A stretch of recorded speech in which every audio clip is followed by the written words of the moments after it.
más de 30 puntos. O sea, hasta el 25, 23 se cierra y 108. Estamos a 19. Tiene 6 días, y tiene que cumplir lo que les he enviado de cómo se va a calificar según eso. Y durante la semana me pueden mostrar sus trabajos si quieren que vaya haciendo algo.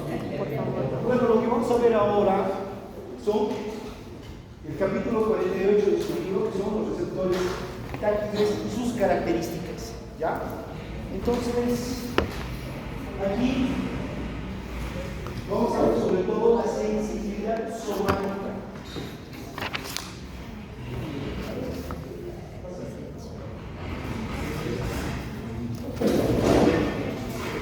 Entonces, aparte de ver la sensibilidad somática, sobre todo la parte sensitiva, vamos a ver la parte de anatomía, de cómo llega a la médula espinal y sube hasta los centros inferiores y superiores, llegando a la corteza hasta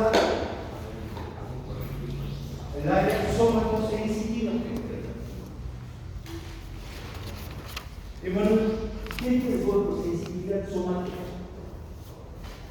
¿A qué crees que se refiere?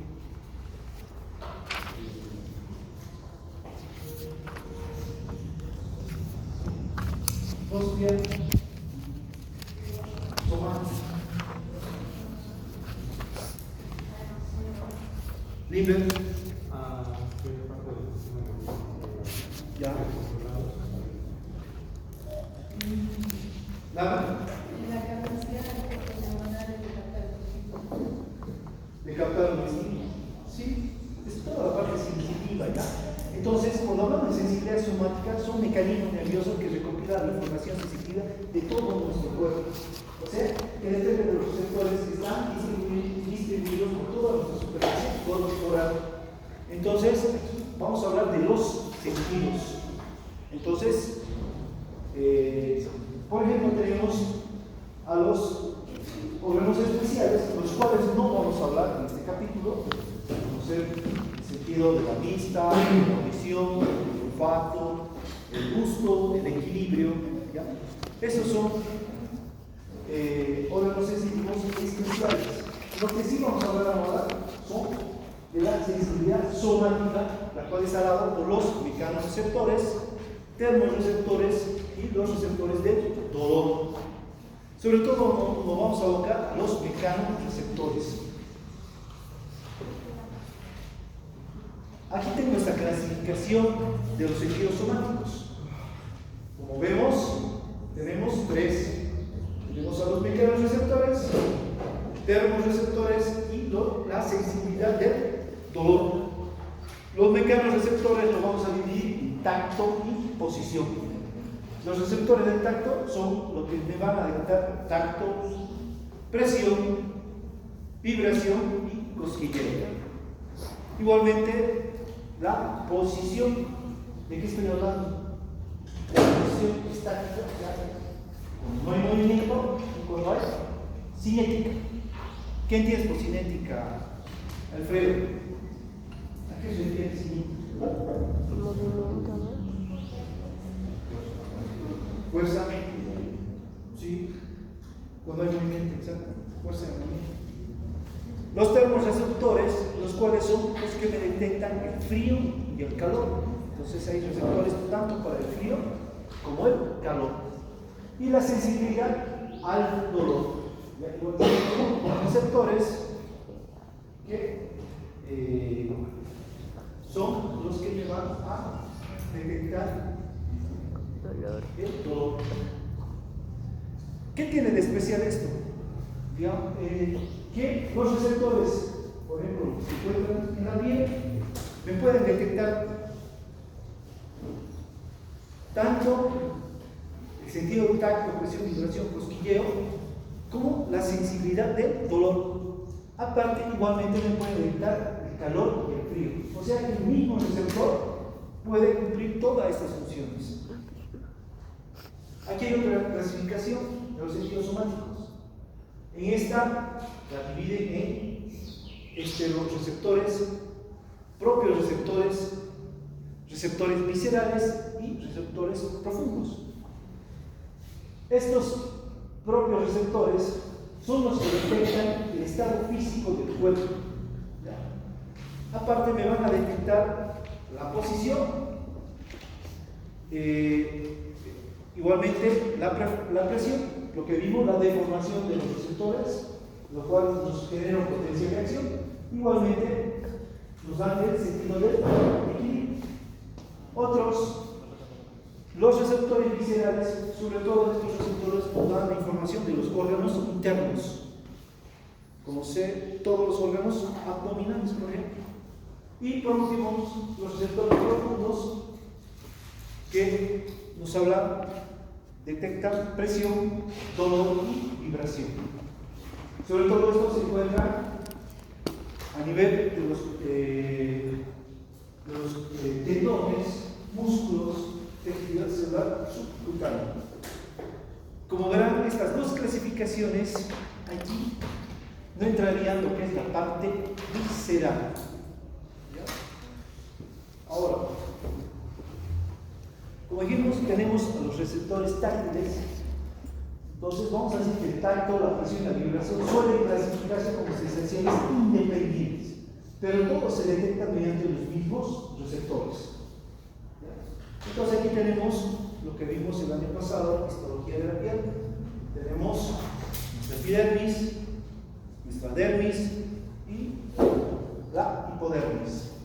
Entonces aquí vamos a encontrar una serie de receptores, como ser los corpúsculos de Krauss, los corpúsculos de Ruffini, las terminaciones libres, los corpúsculos de Pacini, los corpúsculos de Meissner. Igual, aquí no lo tengo, pero también existen los corpúsculos de Merkel y igualmente los receptores de los folículos pilosos. Entonces, ¿qué características tienen? Por ejemplo, las terminaciones libres, los corpúsculos de Meissner. Estos se encuentran en las partes superficiales de la dermis. En cambio, si vemos los corpúsculos de Pacini y Ruffini, se encuentran en las partes más profundas. ¿Ya? Pero comparten las diferentes funciones, como ser los de Krauss, sensibilidad y descenso de las temperaturas, o sensible a los descensos de temperatura. Los de Ruffini, tacto, presión y reaccionan cuando aumenta la temperatura. Las terminaciones libres, sobre todo, son sensibles al dolor y a la temperatura. Los de Pacini, que se encuentran mucho más profundo, sensibles a la presión profunda y a las vibraciones. Los de Meissner igual son sensibles a presiones ligeras de contacto. Y los de los folículos pilosos, sobre todo el contacto inicial de los objetos sobre los folículos pilosos. ¿Ya? Entonces, cada uno tiene su característica. Como vemos, por ejemplo, aquí los corpúsculos de Krauss tienen una forma lobulada, igualmente los de Pacini, los de Meissner, pero ¿en qué se diferencian?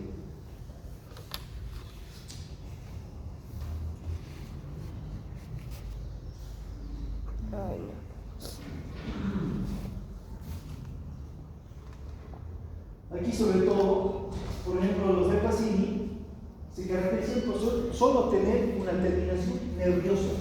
En cambio, los de Krauss, los de Merkel, se caracterizan por tener varias terminaciones nerviosas. ¿Ya? Son sus características. Bueno, esta tabla la encontré en internet. Estoy haciendo otra tabla más sencilla para que ustedes más o menos entiendan, ¿no? Que cada receptor, por ejemplo aquí, los de Meissner y los de Merkel, ¿ya? Entonces, por ejemplo, su localización, ¿dónde se encuentra?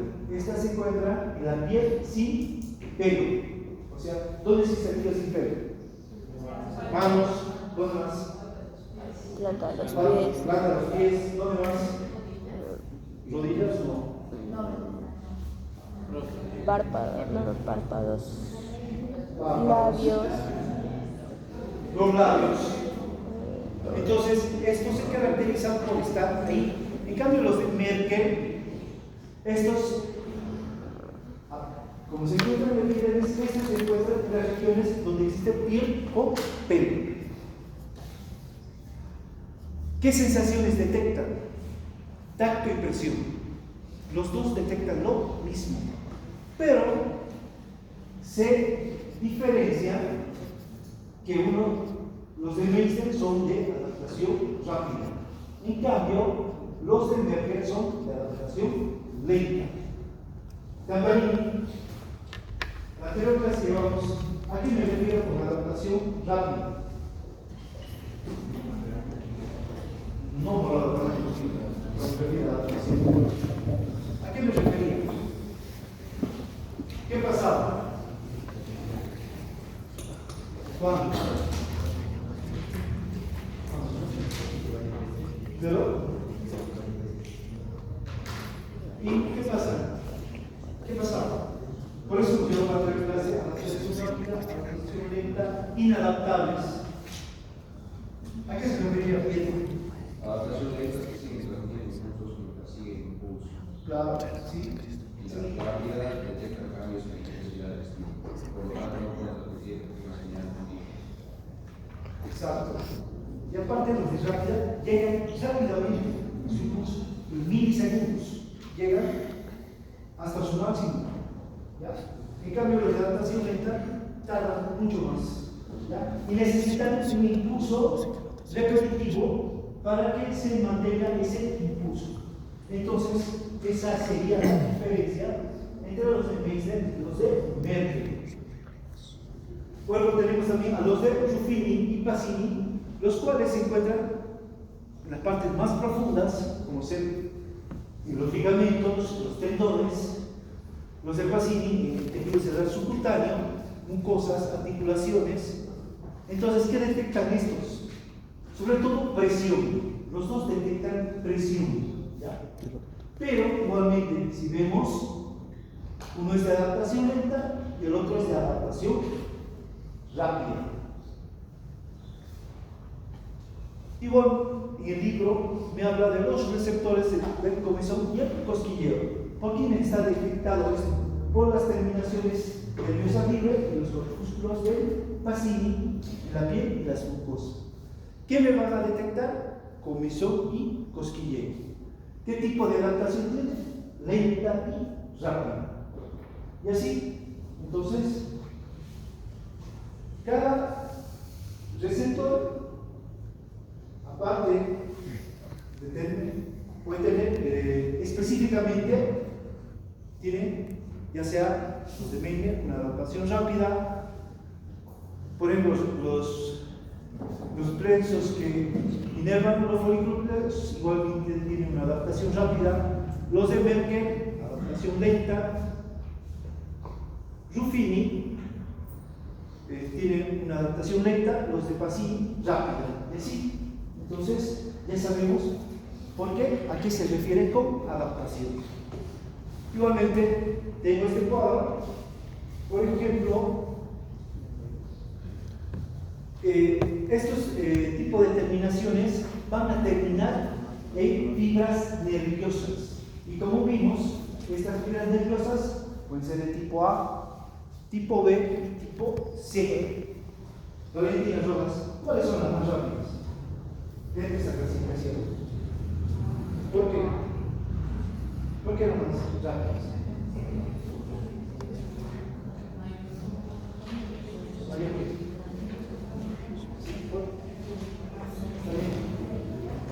Estas son más rápidas porque tienen mayor diámetro.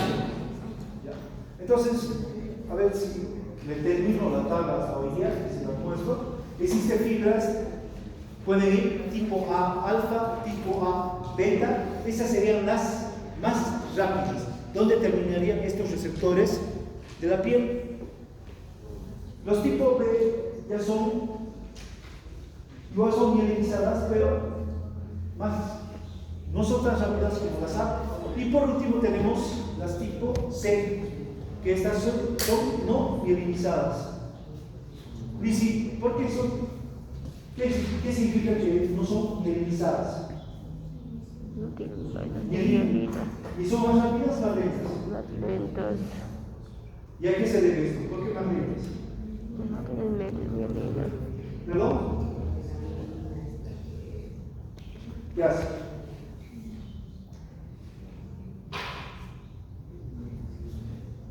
¿A qué se refiere? ¿Ah? Hace que el impulso sea saltando y sea más rápido. Aparte de esas fibras tipo C, su diámetro es más pequeño. Aparte, sobre todo estas fibras tipo C son las encargadas de transmitir el dolor. Lo que se va a alcanzar de ver para fisiopatología, dolor. Y directamente cuando ustedes hablen de dolor, se va a referir tipos A, fibras tipo A alfa, fibras tipo A beta. La C.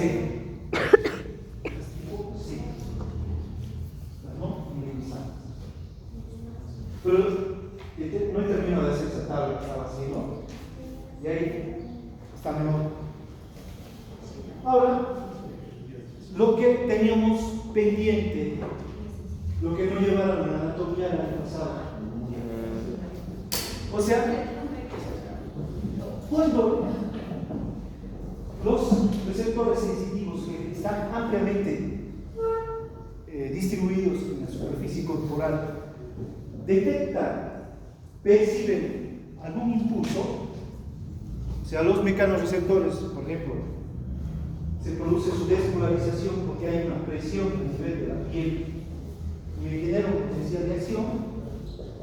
Esta información tiene que llegar a la médula espinal.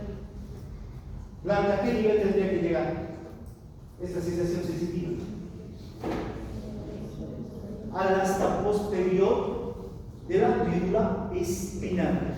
De ahí va a generar dos tipos del sistema, por la cual va a llegar hasta la corteza. Uno es el sistema de la columna dorsal menisco medial y el otro es el sistema anterolateral. Mediante estos dos sistemas van a llegar hasta la corteza cerebral, específicamente al área somatosensitiva. Claro, y ambas tienen la característica de que se van a unir en el tálamo. ¿Hablaron de esto el año pasado? ¿No? ¿Ustedes? ¿Tampoco? ¿No? Camila, ¿han visto esto el año pasado?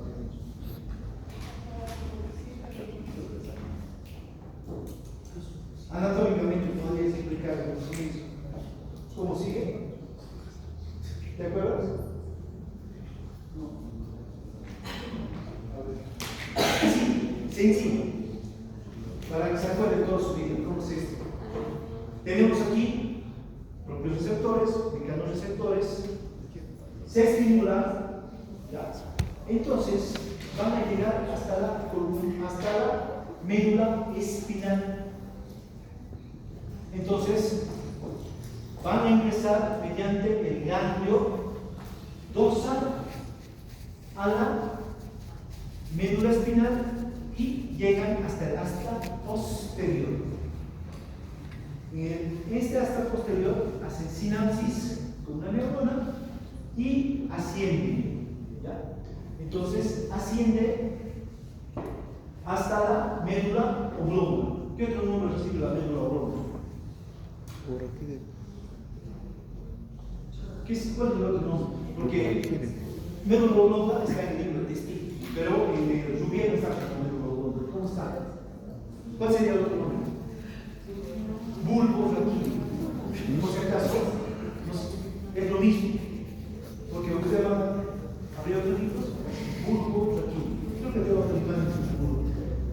Y entonces, aquí hace otra sinapsis. ¿Ya?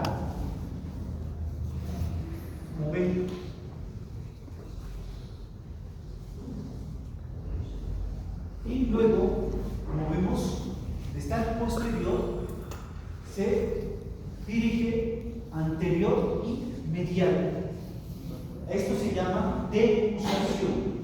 Hace una decusación en el lenisco medial, como vemos aquí en la imagen, decusación, a eso se llama.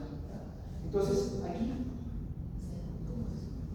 de aquí, de este lenisco medial, asciende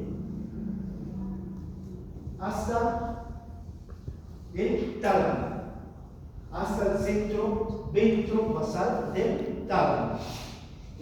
Y luego, de ahí, se va a dirigir hacia la corteza cerebral, hacia el área somatosensitiva. Entonces, todo es así simplificado de cómo es el sistema de la columna dorsal lenisco medial.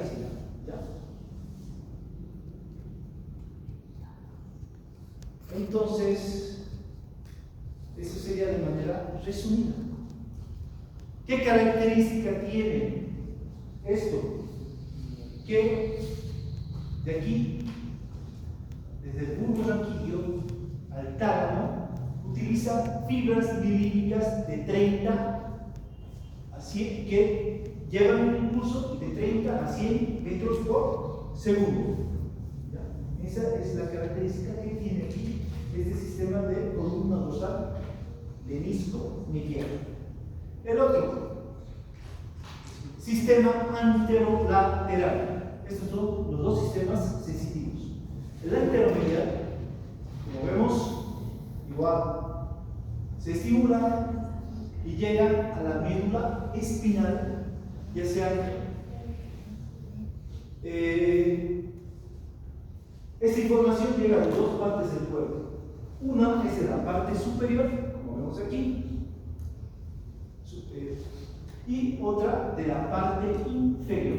¿Ya? Entonces estas igualmente llegan al asta posterior de la médula espinal. Todo lo sensitivo llega al asta posterior. Pero ¿qué diferencia con la anterior? Con la lenisco medial. Juan, ¿cuál sería la diferencia?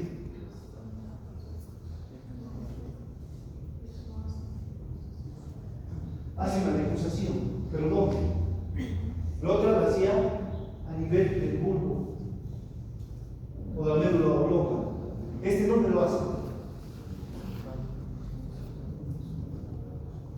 ¿Dónde haría esa decusación? Camila. Mira, aquí está. ¿Dónde lo está haciendo?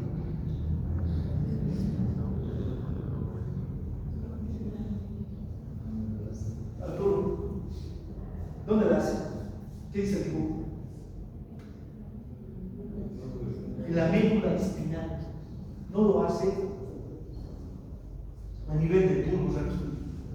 Y de aquí, entonces, hace una decusación y se pasa al asta intermedio lateral.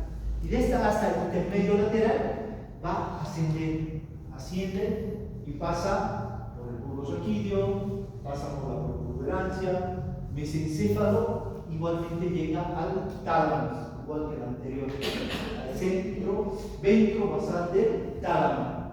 Y de ahí se dirige hacia la corteza cerebral, específicamente la corteza somatosensitiva.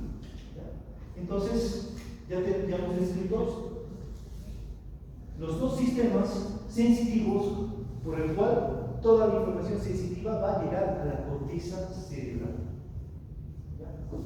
Ahora, ¿qué característica tiene esta? Que aquí,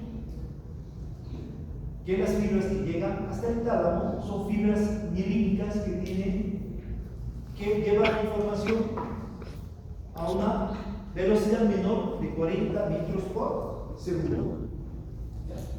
Es una de las diferencias entre los dos sistemas. Así, ahora ustedes ya saben cómo es lo que tendrían que llevar los amigos a la anatomía. Pero la anatomía se lleva más cómo llega, quién hace sinapsis y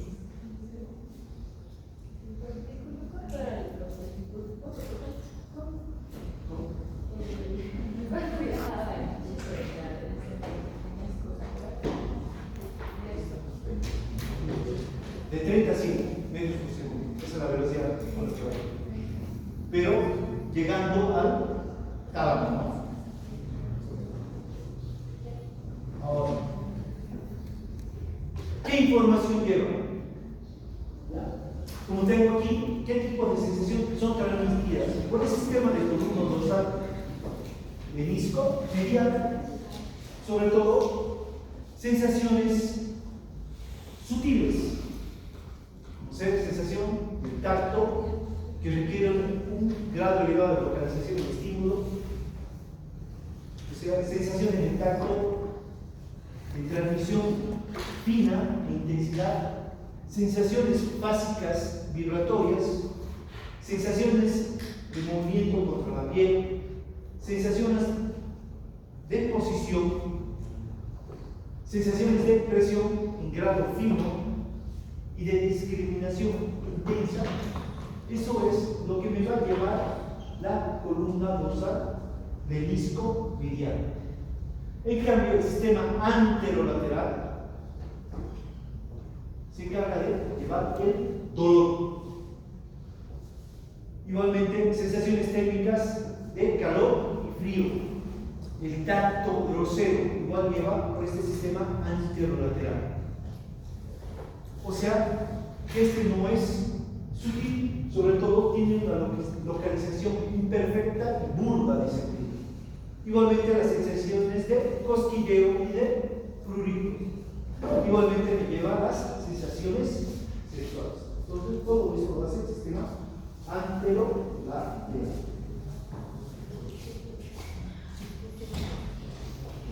Ahora, anatomía del sistema de la columna dorsal menisco medial. Como vemos, hay los receptores que llevan la información al sistema columna dorsal menisco medial, llegan ¿ya? Y ingresan por el ganglio dorsal al asta posterior de la médula espinal, y aquí se va a dividir en dos: una fibra medial, la cual comienza a ascender, inmediatamente ingresa al asta posterior, como vemos aquí, y una lateral, como ven aquí, esta, la cual está haciendo sinapsis con varias neuronas que se encuentran en el asta posterior. Entonces, ¿qué va a pasar aquí con esta fibra lateral que hace sinapsis con las neuronas locales? Uno, estas van a ascender hacia el encéfalo, va a generar reflejos locales y aparte va a originar fascículos.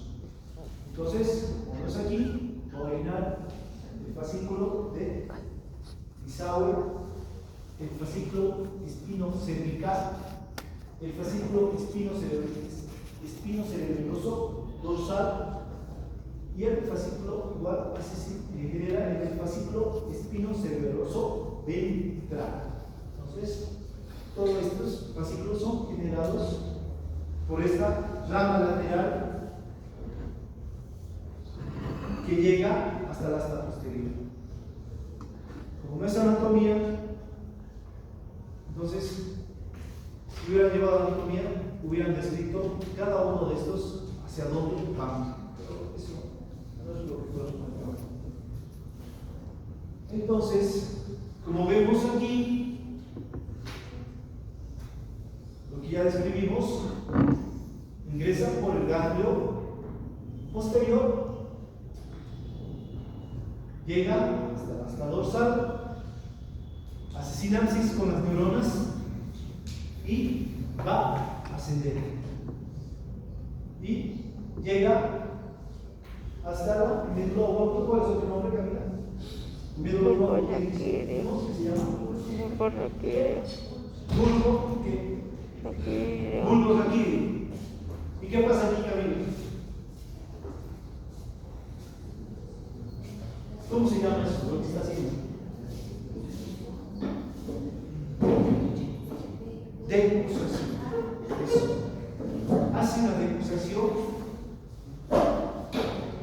ventromedial.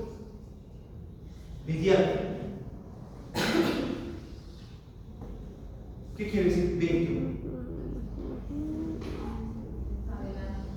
Anterior, adelante. ¿Ya? Como vemos aquí. ¿Ya? Entonces, y va a hacer una segunda sinapsis aquí.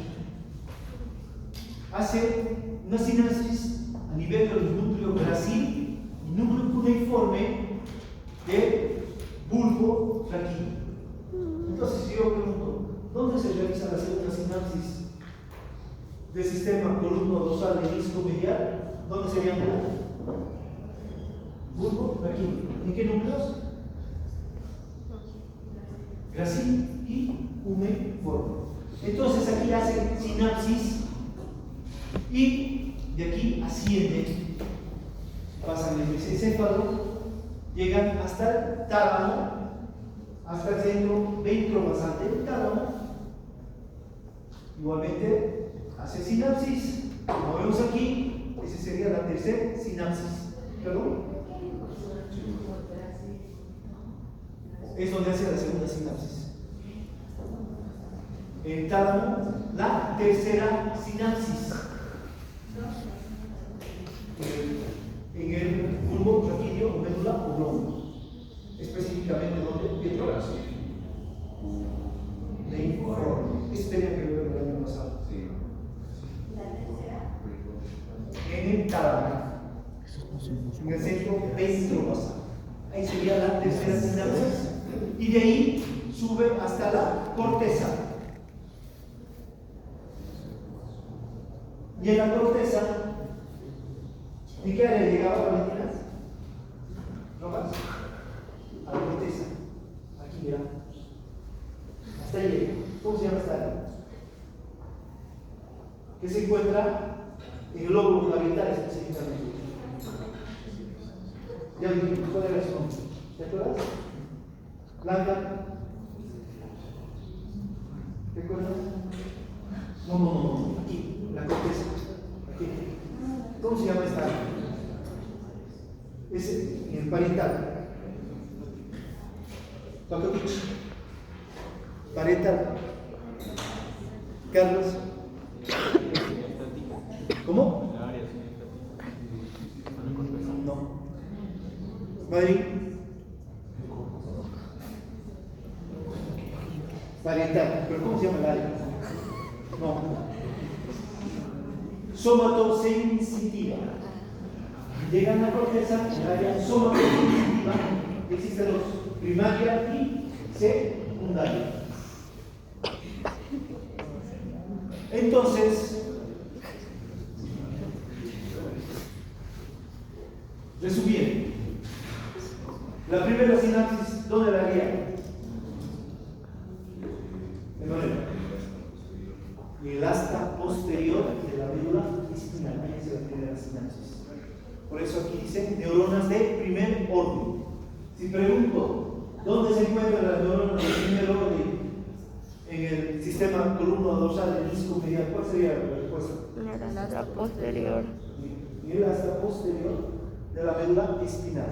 Asciende y hace una segunda sinapsis. ¿Dónde es la segunda sinapsis, Sofía?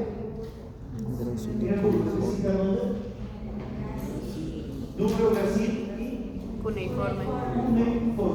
Ahí sería la segunda sinapsis. Y hacen, ¿qué hacen acá? Una defusación. ¿Cómo diríamos con otra palabra, defusación? Entrecruzamiento. Ese sería sinónimo de defusación e intercruzamiento. ¿Ya? Entonces, se dirige a la región. ¿Qué región dijimos? Parietal. ¿En el bulbo? Fíjate el dibujo. ¿Sí? Para que no te lo aprendas en memoria. Hace la defusación y vamos. ¿Perdón?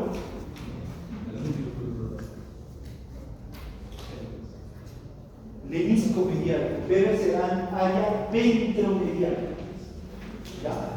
aquí se encuentra el núcleo cuneiforme y de ahí asciende hasta el tálamo. Y aquí sería la tercera sinapsis. ¿Ya? Y de ahí, del centro ventromedia, se dirige hacia lóbulo parietal a la región somatosensitiva, que son dos, primaria y secundaria. Ahora, por ejemplo, aquí,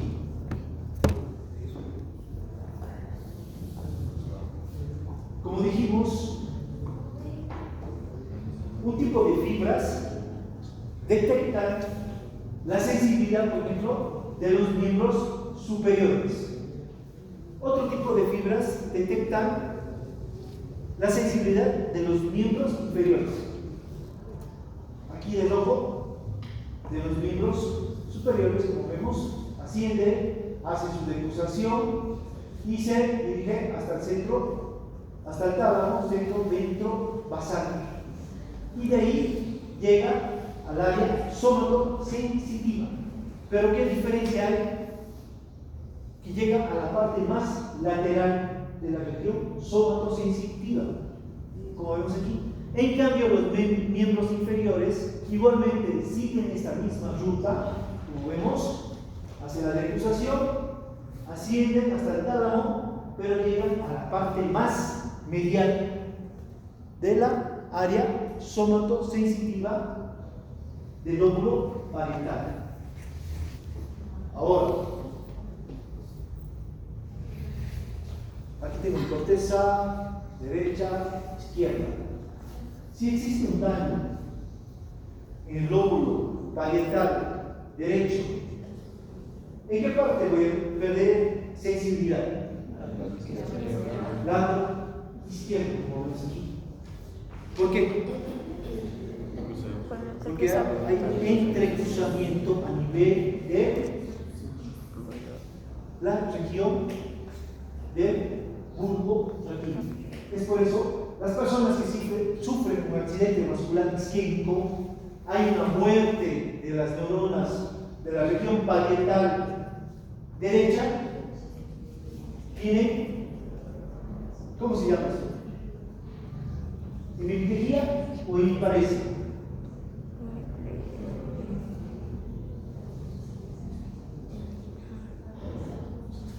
Hemiparesia izquierda. Hemiparesia. Hemiplegia.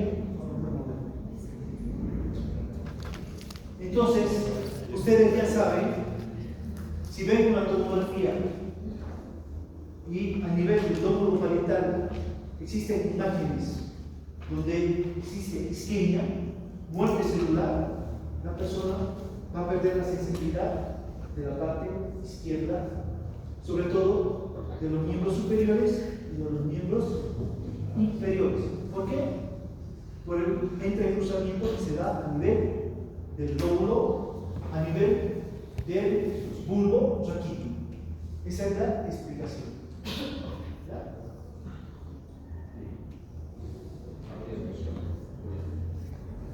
Hay tratamiento agudo de ¿cómo se llama esto? Tratamiento que se hacen los neurólogos, los de terapia intensiva. ¿Perdón? Sí, pero eso ya es cuando ya hay una muerte neuronal, ya a veces la secuela es definitiva. ¿Ya? Entonces, pero hay un tratamiento que hacen una anticoagulación para que no haya trombos, estos trombos se disuelvan y llegue irrigación a esas neuronas que están muriendo. Entonces hay un tratamiento agudo que hacen los neurólogos, los médicos de terapia intensiva, el tratamiento agudo del shock, del tratamiento agudo de la cerebro isquémico. Entonces sí se puede, aparte tienes que hacer un diagnóstico temprano. ¿Y por qué van a llegar coágulos aquí? a este nivel. ¿Qué problemas tiene que tener este paciente? ¿Cómo qué? ¿Cuál es la arritmia que produce mayor cantidad de coágulos? Hace como un remolino dentro de la aurícula y desprende émbolos. Y sobre todo se da en invierno en los ancianos. ¿Cuál es? El invierno. Casi todos los accidentes isquémicos, la gran mayoría se dan en invierno. ¿Cómo se llama esa arritmia? Es un ataque arrítmico. Es crónica, sobre todo en pacientes que tienen insuficiencia cardíaca Chagas y pacientes de la tercera edad. La fibrilación auricular. Fibrilación auricular, exactamente. Entonces, ya saben lo que está pasando y por qué esta persona va a perder la sensibilidad del lado supuesto donde se está produciendo la isquemia. ¿Son más comunes en el invierno por el tema de por la permeabilidad? Explica, porque tiene, dicen, a una vasopejía, a un vasoespasmo. Sobre todo hablan de stroke. ¿Ya? Hacen curso de stroke. Sí. Los neurocirujanos. Congresos de stroke.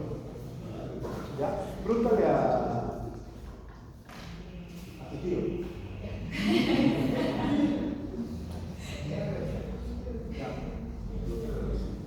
Ahora, entonces, ya hemos hablado. ¿Hay alguna duda de este sistema columna dorsal de disco medial? ¿Está claro? ¿Dudas? ¿Fácil? ¿O no? ¿Más? ¿Stroke? No, stroke es la palabra.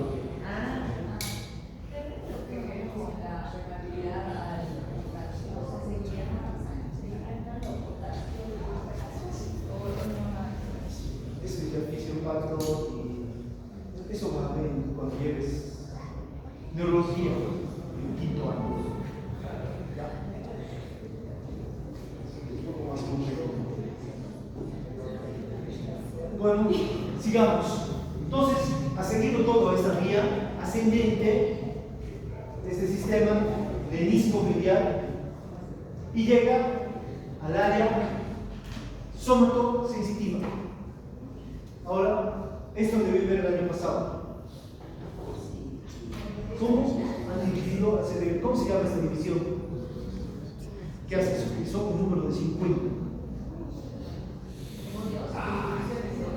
¿Cómo? ¿No han llevado esto? ¿No? ¿Ustedes? ¿Sí? ¿Cómo se llaman estas áreas? Que son un número de 50. Bueno, ¿cómo se llaman estas áreas? ¿No?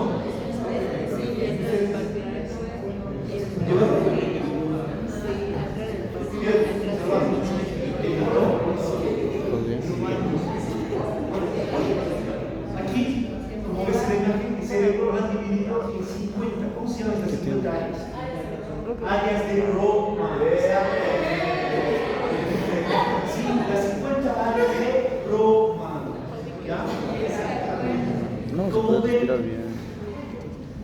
la área sensitiva se encuentra aquí, dentro del rojo.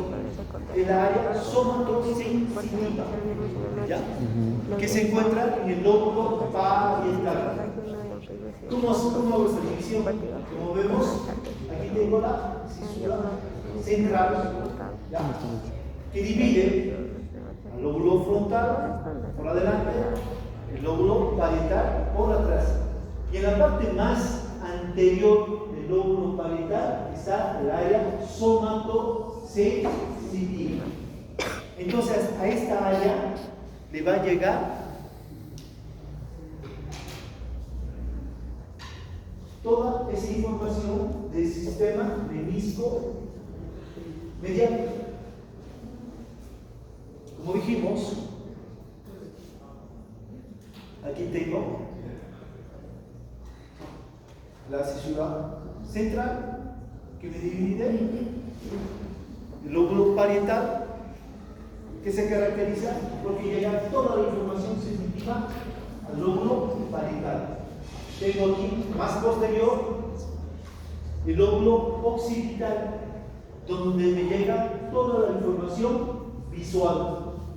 Tengo el lóbulo temporal, donde me llega toda la información auditiva. Y en la parte anterior, el lóbulo frontal, donde me llega, donde se desarrolla la información motora. Entonces, a lo que como dijimos, en el lóbulo parietal, en la parte más anterior, tengo el área somatosensitiva, la cual lo voy a dividir en dos: área somatosensitiva primaria y área somatosensitiva secundaria. La más importante es la anterior. Como vemos, aquí me va a llegar toda la información del muslo, la información sensitiva, ¿no? Tórax, cuello, hombros, mano, dedos de la mano, lengua y región infraabdominal. El área somatosensitiva secundaria les llega información sensitiva de la pierna, brazo y cara. ¿Ya? Entonces, la más importante es la primaria.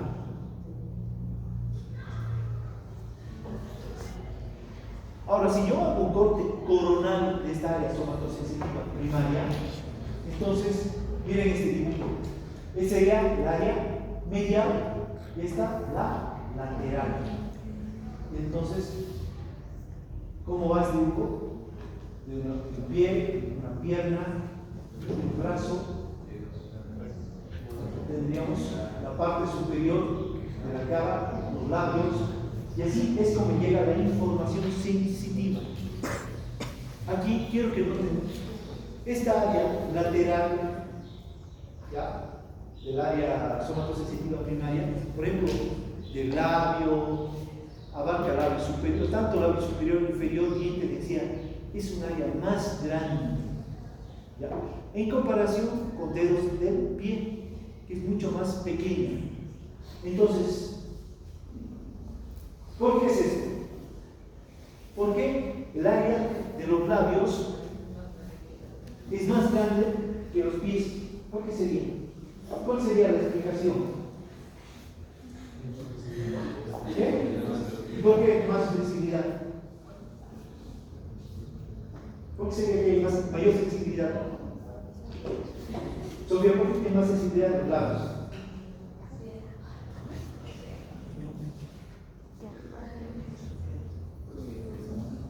¿Por qué? ¿Por qué Dani?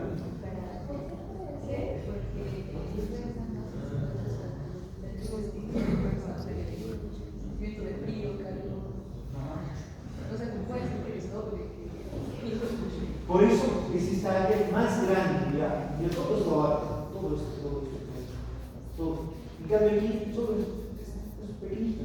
¿Por qué sería? ¿Por qué crees, Carla, que tus labios son más sensibles? Porque tiene más terminaciones nerviosas. Ya. Porque está relacionado con el sentido de gusto también. Hay más. No estamos hablando de órganos especiales, solo estoy hablando de los labios. ¿Por qué sería? Valentina, vamos. ¿Ya? Tiene más. ¿Qué? ¿Y las terminaciones nerviosas a qué se conectan? Doctor, porque tienen más, ¿qué se puede decir? Más estímulos, tal vez. Sí, tiene más estímulos, pero ¿por qué? Sí tiene más terminaciones nerviosas, pero las terminaciones nerviosas ¿en qué se conectan? ¿Qué? ¿Por qué sería? Daniela. Esa es la explicación de por qué esta área es más grande. ¿Por qué sería lo mismo? Todo se conecta con las todo esto, toda información de todo esto se conecta con las ya, y para que se más cosas me dicen, ¿qué tiene que tener? ¿Por qué seguir? ¿Sabes? Eso, tiene más receptores. Aquí, a nivel de los labios superiores y inferiores, existe mayor cantidad de receptores. Es por eso que esta área es más grande. A nivel lateral. ¿No?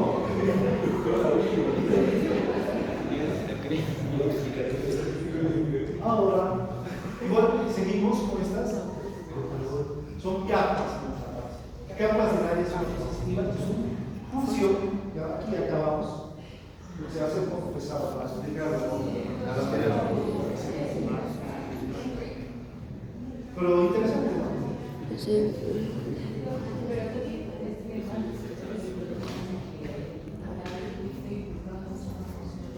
¿Cómo que? Pesado. Siempre van a estimularse, siempre. Entonces, ¿cómo?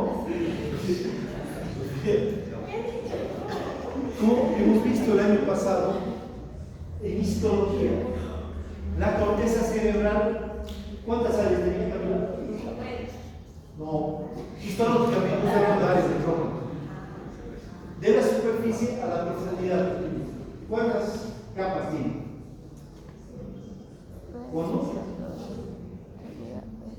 Cuenten.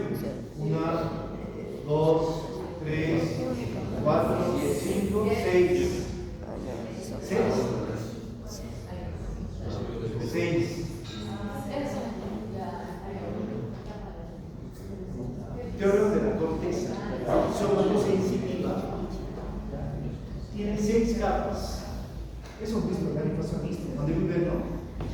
No. ¿Seguro? No. Entonces,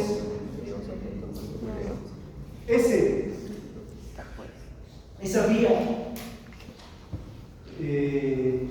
menisco medial,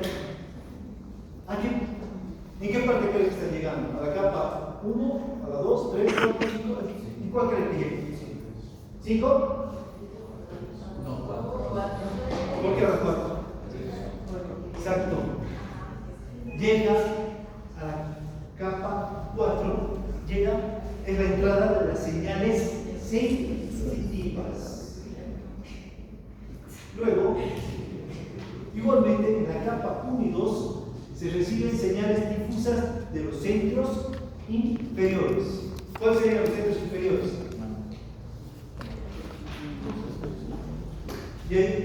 Llevamos ya centros corticales superiores, inferiores. ¿Cuáles serían los inferiores? Lucero.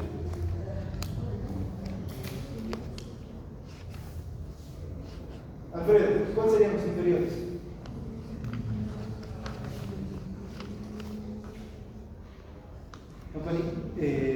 Kapelich, ¿cuáles serían los inferiores? Dice, recibe señales difusas de los centros inferiores.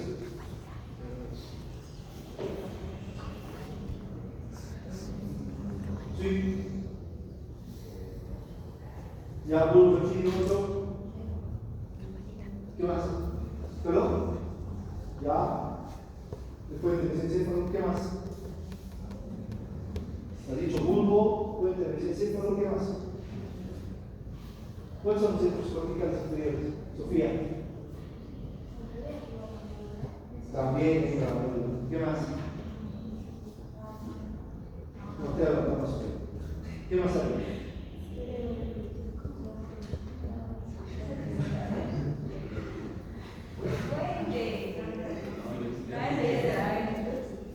¿Cuál más? ¿Qué faltaría? Sobre todo que maneje el equilibrio en la marcha. ¿Quién que maneja el equilibrio en la marcha? Si hay un daño ahí, caminas de una manera muy particular. ¿Cuál sería? pero hay uno más importante. Sí, también puede haber. ¿Cuál sería? El cerebelo, exactamente. Entonces, aquí hace conexión, recibe señales, todo esto de los centros inferiores.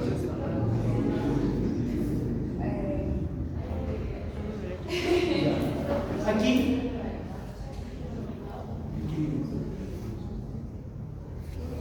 igualmente en el área 3 se conectan los dos, en este área, esto se conectan los dos hemisferios.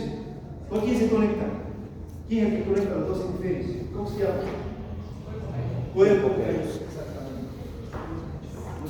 Y por último, aquí están capas 5 y 6, mandan a las zonas más profundas. ¿Cuáles serían estas zonas más profundas? Una sería el tálamo y otra sería los ganglios basales, el tronco del encéfalo y la médula espinal. Entonces, ya hemos descrito todas estas áreas. Quedaremos aquí.